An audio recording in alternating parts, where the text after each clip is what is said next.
बात बताएं।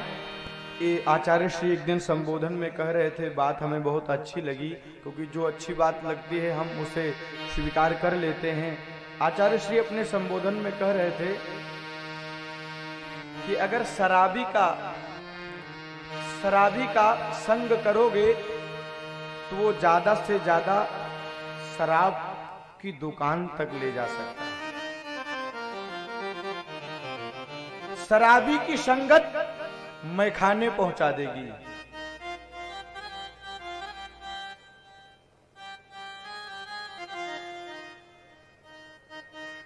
किसी बिजनेसमैन का संग करोगे, किसी डॉक्टर का संगत करोगे तो आपको डॉक्टर बना देगी माई बाप। क्योंकि कोई पेट से नहीं सीख के आता, संगत से सीखता है। बात बहुत अच्छी लगी। किसी डॉक्टर की संगत करोगे डॉक्टर बन जाओगे, चोर की संगत करोगे चोर बन जाओगे, फकीर की संगत करोगे फकीर बन जाओगे, लेकिन किसी गुरु की संगत करोगे माई बाप तो गुरु बन जाओगे। क्योंकि सबका अलग अलग मार्ग है, सबका अलग अलग रास्ता है, सबका अलग अलग पंथ है। कोई कहीं ले जा रहा है, कोई कहीं ले जा रहा है, लेकिन अगर इस राम कथा को धारण कर लोगे ना तो गुरु तो बनोगे ही। राम कथा को धारण कर लोगे तो राम तो नहीं बन पाओगे, राम तो नहीं हो पाओगे, लेकिन माई बाप अगर ये राम कथा आ गई तो राम जैसे जरूर हो जाओगे, राम जैसे हो जाओगे। होना चाहिए। लोग कहते महाराज हम भगवान को ढूंढते हैं, मिलते नहीं। अरे दुनिया में ऐसी कोई वस्तु नहीं हो जिसका विकल्प ना हो, हर चीज का विकल्प है।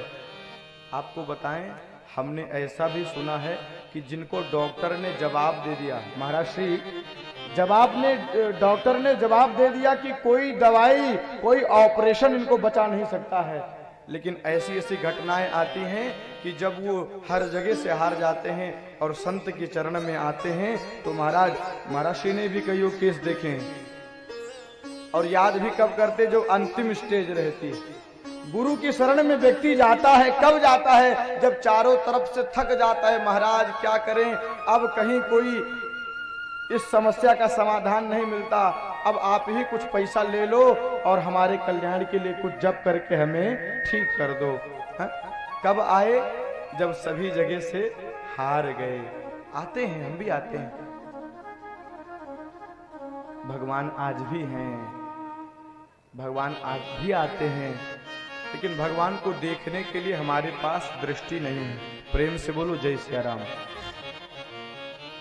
गोपियां कहती हैं भगवान हमें कभी छोड़ करके जाते ही नहीं। राम जी जब यहां से जा रहे हैं ना, आगे पीछे दाएं बाएं रथ को घेरा सब लोगों ने, जाएंगे या पिस जाएंगे यह ठान लिया सब लोगों ने। कोई आगे है, कोई पीछे है, कोई दाएं है, कोई बाएं है, सब सोचते हैं या तो जाएंगे या रुक जाएंगे, और अगर जाएंगे तो मुझे लेकर के जाएंगे, और अगर नहीं ले जाएंगे तो हम पिस जाएंगे।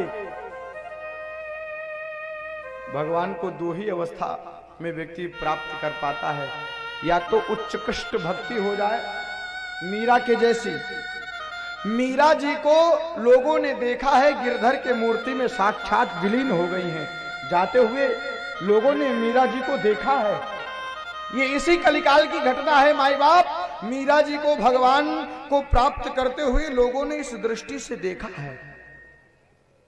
दो अवस्था में जा सकते हो, या तो समर्पण हो जाए या तो उत्कृष्ट भक्ति हो जाए। नरसिंह जी की कथा आप सबने सुनी होगी। नरसिंह जी की भक्तमाल में कथा आती है कि 52 बार 52 बार भगवान ने दर्शन दिया है नरसिंह जी को। तो जब नरसिंह जी को 52 बार दर्शन दे सकते हैं तो क्या हम आपको एक बार भी दर्शन नहीं दे सकते?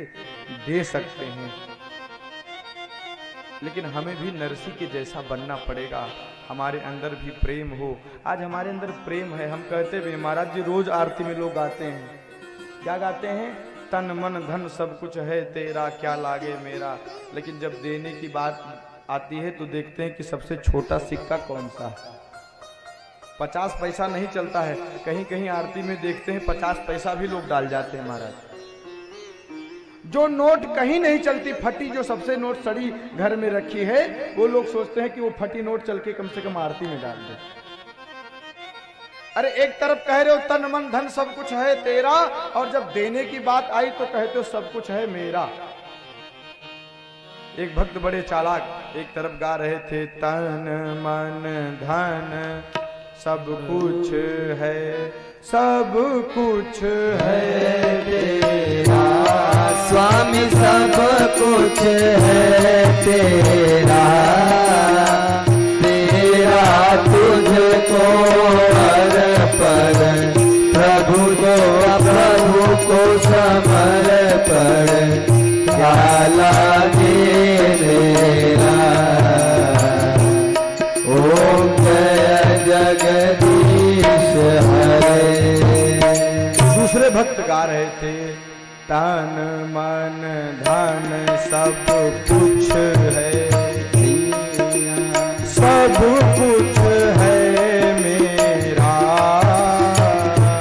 स्वामी सब कुछ है मेरा, मेरा तुझको अर्पण, मेरा तुझको अर्पण, क्या लागे तेरा। ओम जय जगदीश हरे। कुछ भक्त कहते हैं सब कुछ तेरा है, और कुछ भक्त कहते हैं सब कुछ मेरा है। माई बाप बड़ी विचारणीय शब्द है। मैं नहीं, मेरा नहीं, मैं नहीं, मेरा नहीं, यह तन भी किसी का है दिया, कोई गुमान क्या करे। अरे धन तो दूर की बात है, ये शरीर भी आपका नहीं है, इस शरीर को भी किसी और ने दिया है? आप रोज कहते हो त्वमेव माताश्च पिता त्वमेव, त्वमेव बंधुश्च सखा त्वमेव, त्वमेव विद्या द्रविड़म त्वमेव, त्वमेव सर्वम मम देव। लेकिन इसका अर्थ किसी को पता है? जिसको पता हो हाथ उठाइए। इसका मतलब क्या है? नहीं पता। आप कहते हो कि प्रभु आप मेरी माता हो, आप मेरे माता हो। क्यों माता क्यों हो? क्योंकि सबसे पहले अगर कोई बालक की रक्षा कर सकता है तो मां कर सकती है। भक्त कहता है प्रभु आप मेरी मां हो। भक्त कहता है प्रभु कहीं कहीं घटना घटती है कि मां ने जन्म तो दे दिया, लेकिन जन्म देते ही बच्चा जैसे जन्म लिया और मां मर जाती है। तो जब ऐसी अवस्था आए तो वैसे तो सबसे पहले आप मेरे मां हो, लेकिन अगर कहीं हमने देखा है कि जन्म जैसे हुआ तैसे मां वैकुंठ चली गई, तो जब ऐसी अवस्था आए तो आप मेरे पिता हो, आप मेरे माता हो। अगर माता नहीं है तो आप मेरे पिता हो। मां नहीं हो फिर भी पिता बच्चे का लालन पालन करता है, कर सकता है। तो भक्त कहता है कि कहीं मां भी ना हो पिता ना हो तो क्या करे, तो किस स्थिति में बालक रहेगा? तो भक्त कहता है प्रभु जब ऐसी स्थिति आती है, ना बाप रहता है ना मां रहती है, तब वहां पर भाई भी काम आते हैं। तो भक्त कहता है प्रभु त्वमेव माता च पिता, आप मेरी माता हो, आप मेरे पिता हो। किसी ने कहा जहां माता पिता दोनों ना हो तो प्रभु आप मेरे बंधु हो, आप मेरे भाई हो। एक भक्त ने कहा ना माँ हो ना बाप हो ना भाई हो। तो किसी ने कहा जब तीनों नहीं होते हैं तब मित्र काम आ जाता है, क्योंकि मित्र की महिमा अनंत है। भाई से भी ज्यादा कहीं एक सखा को उद्धृत किया है। तो उस भक्त कहता है, प्रभु ना माँ हो, ना बाप हो, ना भाई हो, तो आप मेरे सखा बन करके आ जाना, आप सखा बन करके मेरी रक्षा करना, आप मेरे सखा। एक भक्त ने कहा, ना माँ है, ना बाप है, ना भाई है, ना सखा है। तो भक्त कहता है, जहां पर ये चारों ना हो, अगर वहां पर धन आ जाए, वहां पर संपत्ति हो, तो संपत्ति से सबको खरीदा जा सकता है। इस कलिकाल में संपत्ति से सबको खरीदा जा सकता है। तो प्रभु, जहां पर ये चारों रिश्ते हमसे अलग हो जाएं, वहां पर आप द्रविड़म, आप दक्षिणा बन करके मेरे हो जाओ, और जहां पर ये कुछ ना हो, वहां पर आप सर्वम मम देव देव, इस प्रकार से आप मेरी रक्षा करो। आप कहते हो, लेकिन आप अपने जीवन में नहीं उतारते। प्रेम से बोलिए ना, जय सिया राम। कहना और करना दोनों में अंतर है माई बाप। मंच से संबोधन करना तो सब करें, मैं केवल आपके लिए नहीं कह रहा हूं, ये हमारे लिए भी है। हम मंच से तो बहुत बड़ा बड़ा दृष्टांत देते हैं, लेकिन स्वयं के जीवन में, स्वयं के परिवेश की जब बारी आती है, तो हम शून्य होते हैं। इसीलिए महाराज, श्रोताओं को सुनने का लाभ नहीं मिलता है।